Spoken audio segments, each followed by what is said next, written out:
Egyptian hieroglyphics. The formation of ancient Egypt can mainly be attributed to its location along the Nile River. Each summer, the river's flooding would breathe new life into the valley, creating a lush oasis in the midst of the desert. Because of its geographic location, ancient Egypt also served as an important transit between East Africa and the Old World. It has been recorded that ancient man traveled the route between Egypt and Israel as far back as 1.8 million years ago. Ancient Egyptian history begins with the Paleolithic period and was recorded into 3 time frames. Lower Paleolithic, from 2 million to 100,000 BC. Middle Paleolithic, from 100,000 BC to 30,000 BC, and Upper Paleolithic, from 30,000 to 10,000 BC. Little has been preserved about this period of Egypt, mainly due to the environmental changes such as floods and erosion, but archaeologists discovered tools such as axes and blades they assume were used by early humans to forage the lush plants along the river. Now, following the prehistoric Paleolithic period in Egypt was the Naqada period. During this period, Egypt was divided into 2 regions, Upper Egypt and Lower Egypt. Lower Egypt was defined by the area along the delta that emptied into the Mediterranean Sea. And Upper Egypt was the region located along a narrow strip of land south of the delta. It wasn't until the Naqada Third period where these 2 regions united through military conquests and the emergence of the Egyptian state occurred. It was in the tomb of the Upper Egyptian king Menes that the earliest samples of hieroglyphics were discovered. These hieroglyphics mainly depicted military battles and victories and were scribed on pieces of pottery and clay labels. Additionally, early hieroglyphics were a court-centered system used by royalty for both economic and administrative purposes. They appear on royal seals, impressions, labels, and pot marks to identify goods and materials for and by the newly formed Egyptian state.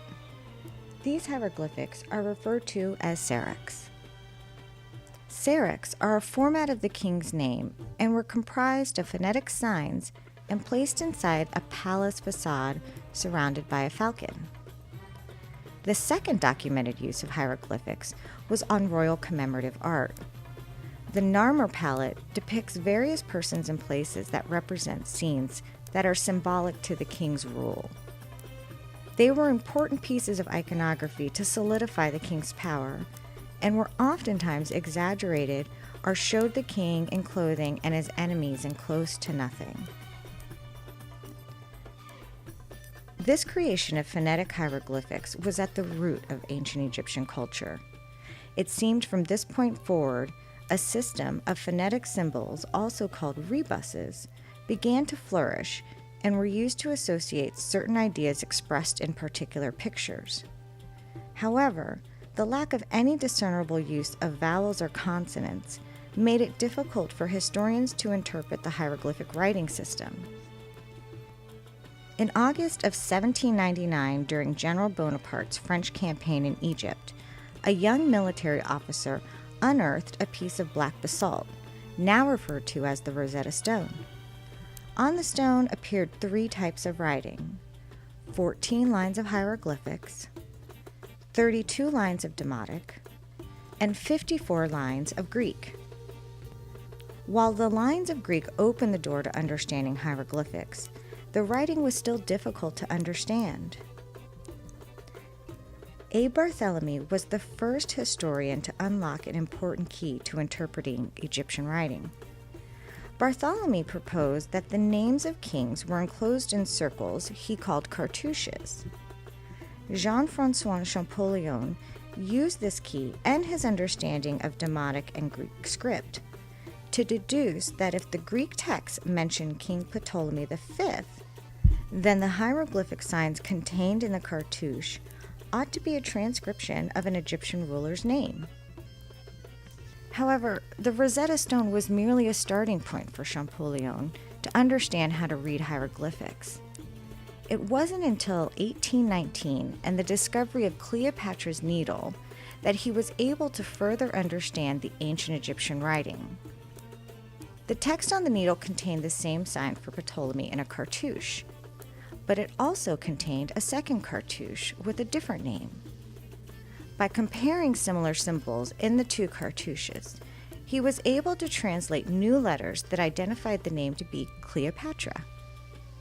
So, how do you read Egyptian hieroglyphics?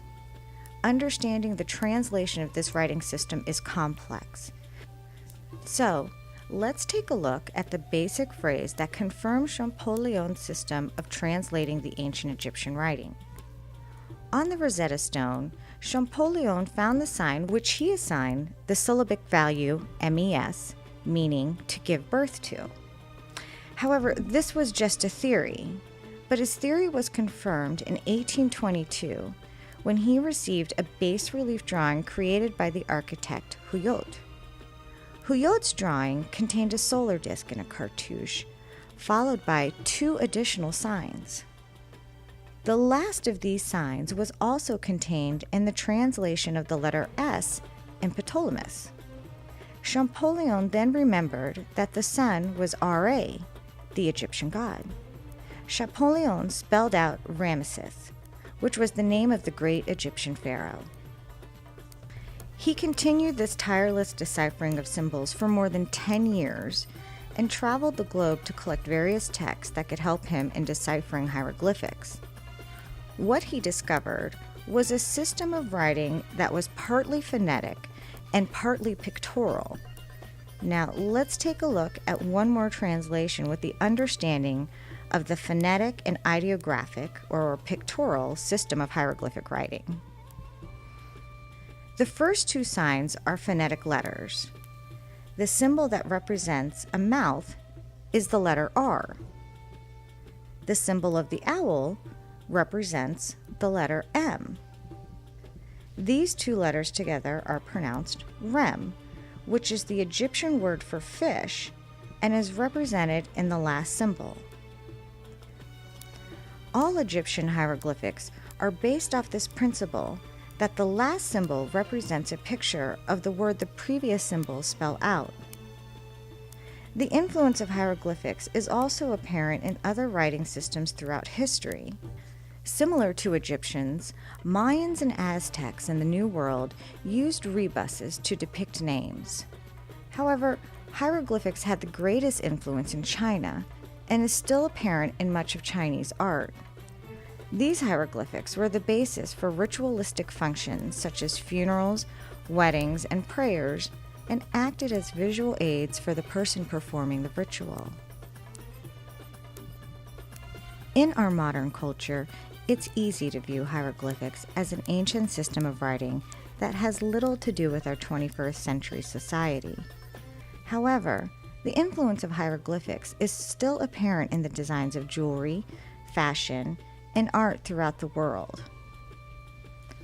While computers and mobile devices we use today are literally thousands of years after hieroglyphics, present-day communication systems such as Facebook, iChat, and texting have revitalized this ancient Egyptian writing system and brought the use of hieroglyphics into the 21st century.